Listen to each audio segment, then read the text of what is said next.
Veterans of American wars have been working on surviving the aftermath. They want to focus, among other things, on avoiding suicide, and some have found a powerful symbol, NPR's Quill Lawrence reports. This story begins with a big red New York Fire Department van driving down to Walter Reed Hospital a few months ago with a bucket full of steel scraps. The driver is Danny Prince, a retired firefighter from Brooklyn. The scraps are from the World Trade Center.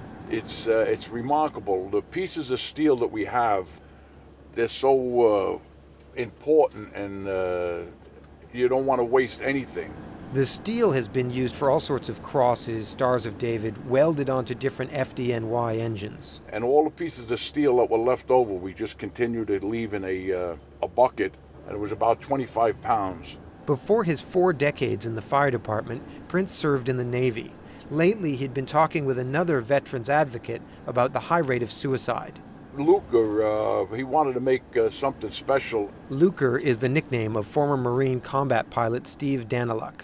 His idea was to use the steel, the pure, almost religious nature of the steel that's from the World Trade Center, to make a symbol that would help veterans feel less isolated. It's being transformed into something that is all about healing. It's going to Texas, and they're going to melt it down and forge a sword. That's right, a sword. Luker, whose day job is as a pilot with American Airlines, got the steel out to a pretty well-known swordsmith in McKinney, Texas.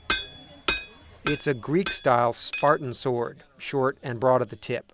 A Spartan sword because several years ago, 2 veterans came up with something they called the Spartan Pledge.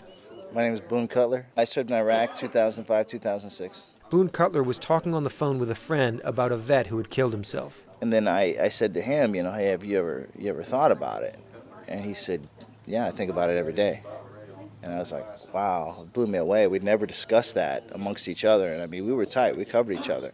Off the cuff, Cutler and his buddy made this promise. You really can't think too far ahead when you're in that state of mind. So I said, just call me first. Don't punk out. Don't go without saying goodbye. And then we made an agreement to at least call each other first. Other veterans helped that evolve into what he started calling the Spartan Pledge. Last month, when the sword was finished, a half-dozen vets from around the country took the pledge over it. It's only 2 sentences. Repeat after me. A local Army vet who was crippled by a bullet early in the Iraq War, and his mom, who also served in the Army. I will not take my life with my own hand. I will not take my life with my own hand. A soldier from Florida who lost both legs to a bomb in Afghanistan, and another wounded Army Ranger who came down from Kansas. Until I talk to my battle buddy first. Until I talk to my battle buddy first. And Danny Prince from Brooklyn, and Luker, the Marine pilot, and others. Now, there are some skeptics. Therapists have been making so-called no-suicide contracts with patients for years. But they've really gone out of favor. There's no evidence that they actually prevent people from taking their lives. Rajiv Ramchand researches military suicide at the Rand Corporation. He says the important thing is to get a suicidal person into professional treatment. I don't think that taking the pledge would do any harm. We just have to be careful. We can't think that taking this pledge is going to all of a sudden reduce suicide. He does agree with these Spartan Alliance veterans about raising awareness and creating connections between veterans. Boone Cutler says that's why he's confident that the pledge helps. It's the second half of the pledge. My mission Is to find a mission. To help my warfighter family. Getting reconnected to some kind of mission is what these vets say they need to escape the isolation many find after the military.